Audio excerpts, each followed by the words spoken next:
Jūsu ierīcē nepieciešams remonts? Mēs piedāvājam bezmaksas diagnostiku. Mēs paņemam un piegādājam tieši pie jūsu durvīm bez zvaniem vai braukšanas. Pirms remonta nosūtām piedāvājumu un turpinām tikai ar jūsu apstiprinājumu. Vienkārši pārskatāmi un profesionāli. Saite aprakstā. 1 solis – sagatavojiet nepieciešamos rīkus.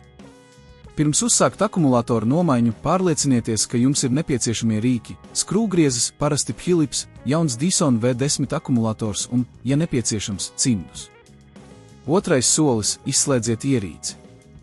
Drošības nolūkos pirms jebkādu darbību uzsākšanas izslēdziet Dyson V10 putekļsūcēju un noņemiet to no strāvas avota.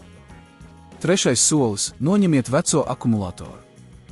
Izmantojot skrūvgriezi, atskrūvējiet skrūves, kas tur akumulātoru vietā. Parasti tas ir 2-3 skrūves, kas jāizņem, lai varētu piekļūt akumulātoram. 4. solis – pievērsiet uzmanību akumulātora savienojumiem. Kad skrūves ir noņemtas, uzmanīgi noņemiet akumulātoru. Pārliecinieties, ka nesabojājat citus savienojumus vai vadus. 5. solis – pārbaudiet jauno akumulātoru. Pirms uzstādīšanas pārliecinieties, ka jaunais akumulators ir sadarīgs ar jūsu Dyson V10 modeli. Ja jums ir šaubas, varat veikt bezmaksas diagnostiku pie mūsu speciālistiem, kas var palīdzēt noteikt vislabāko risinājumu. 6. solis – uzstādiet jauno akumulātoru. Ievietojiet jauno akumulātoru atpakaļ vietā, nodrošinot, ka visi savienojumi ir pareizi un droši nostiprināti. 7. solis – pievienojiet skrūves.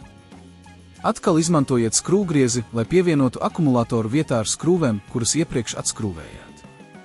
Pārbaudiet, vai viss ir stingri un droši nostiprināts.